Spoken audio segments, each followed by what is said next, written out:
Thank you, Girl Code, for having me today, and hello, everyone. Thank you for choosing to spend the next 15 minutes with me. I hope you're all well and safe and healthy in your homes or wherever you are. My name is Thandi, and I'm a woman. I'm a mother, I'm a sister, I'm a DJ. I'm the former CEO and now advisor to Impact Hub Johannesburg. I'm also a feminist, and I'm super happy to be with you today.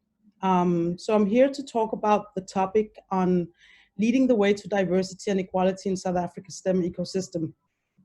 As I'm not a real STEM player myself, I am part of the ecosystem, being the former CEO of Impact Hub. So I really wanted to focus on getting hands-on, telling you a little bit about how we've done it at Impact Hub. So I haven't brought you a PowerPoint because it's not a lecture. I have no intention to bore you to death with bullet points and graphs. I really just wanted to give you my take on becoming more intentional with responsible leadership and how that can lead to gender equality work. Yes, for you who doesn't know Impact Hub Johannesburg, we're based in Rosebank, Johannesburg. Our community really strives to inspire, connect, and empower people to realize their entrepreneurial ideas for sustainable impact and social change in South Africa and the world. At Impact Hub Joburg, we're also part of a large and global network of hubs around the world. We're in about 100 cities with more than 17,000 change makers connected in one of the biggest webs of social innovators in the world.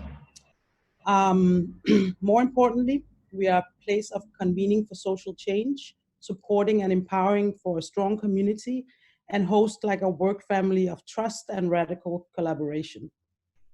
Each year we've chosen a sustainable development goal to align our work with. A couple of years ago, it was health. We had health hackathons. We incubated health and wellness startups. Last year was quality education and lifelong learning. We founded the Hub Hustle, which is like a drop-in masterclass. We incubated educational startups, and in 2020, this completely crazy year, our SDG alignment has been on gender and gender equality, but I'll get back to what we've been up to in that regard. So I think the need and focus to attain more equitable societies has really seized momentum in the last couple of years. We've seen grassroots movements and cross-sector partnership leveraging the importance of SDG 5, which is the goal for gender equality. And the time is really now to create more actions around how we as women can reclaim space, because I really believe that we are the actual movers and shaker rock stars of the world.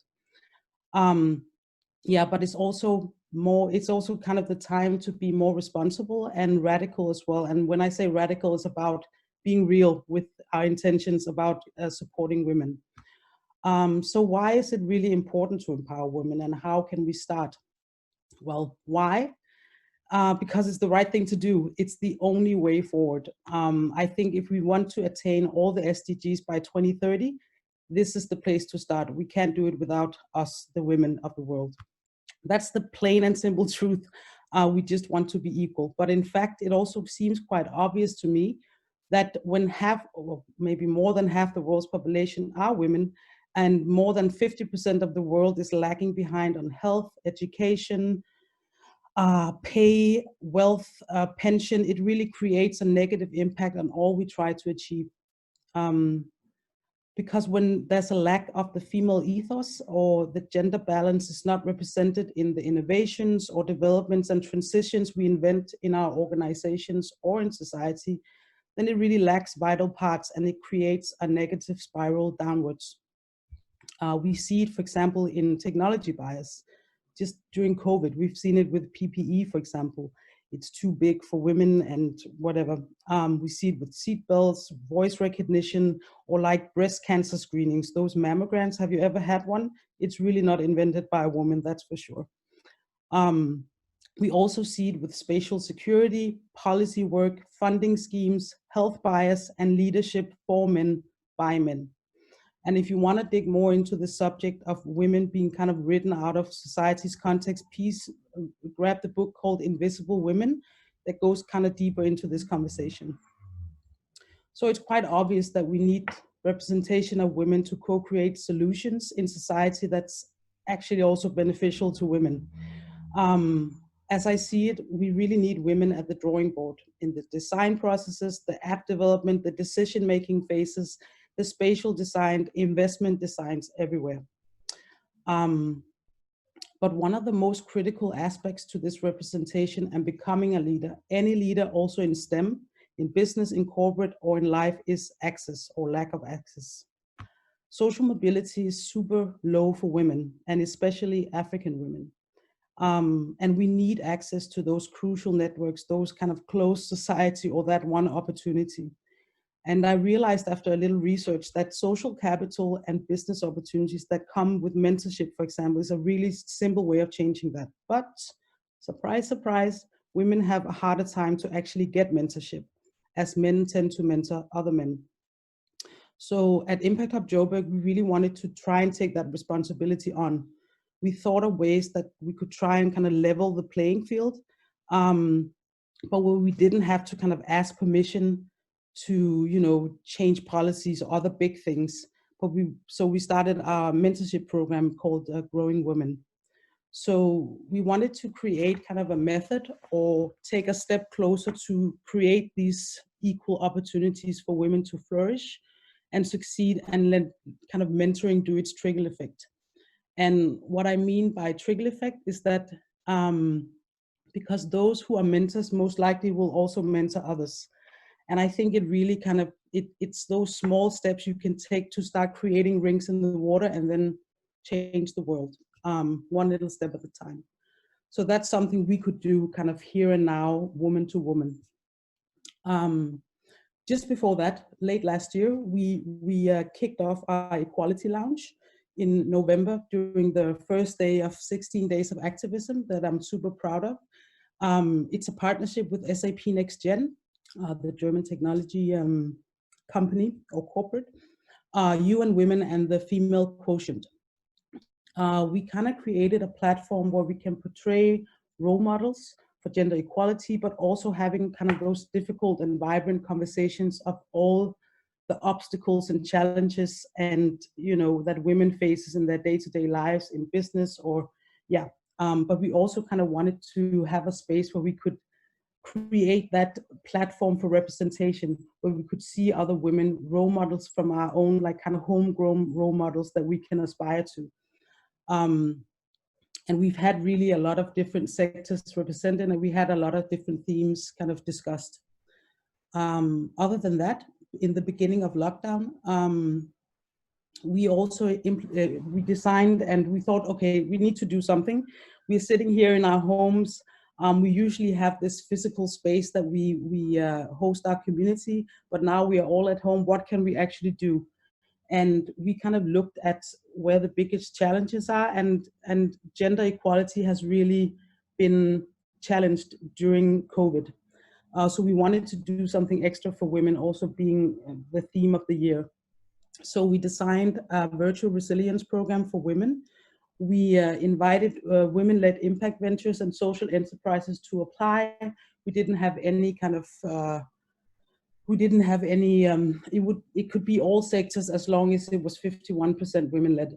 And we kind of helped them with their personal strength and getting their businesses back to their whys. How could they actually navigate in this crisis time with the global pandemic? Yeah, so that's what we've been doing kind of very tangible in Impact Hub Global, or Impact Hub Joburg, sorry. But I think for me personally, the intention of gender work really started earlier than that, actually. For me, I see myself as an empowered woman.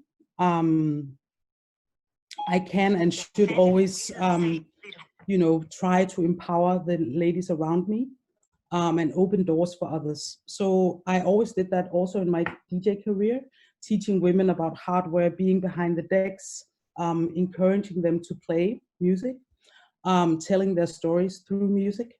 In my home, I've always been talking about the dreams and fears about being a woman and a mother, for example, with my cleaning lady. And I decided to put her through school to enhance her chance of a greater life and a life kind of closer to her own dreams.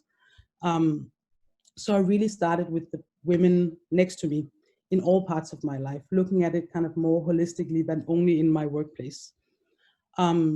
So at Impact Hub Joburg, we have an all Black women-led team, and I try to really push them forward and growing them to do more. A way of doing that is really promoting trust and that it's okay to fail. That failing is really okay and it's part of the process to grow. And there's been this great element of trust, empathy, and leading with the heart. And I think we are all better people for doing that. And if we can trust each other with and coming to work with our whole beings, that is really just a plus. And I think it really came very visible during this time where we've all been at home, that we trust each other, and the development and the empowerment of my team made us all win in the end. And we could still deliver our support systems and host our community, our programs from our respective homes. So I think what I'm trying to say is that you don't have to be in a position of power to open doors for others. It's about looking at yourself. Where can I actually open a door for another woman? Where can I help them getting closer to their dreams? How can I let them shine? So I just put up 3 kind of points that you can do now, today, when you walk away from this amazing event. So 1, like I said, is being more holistic. Practice what you preach, both in the office, at school, or at home.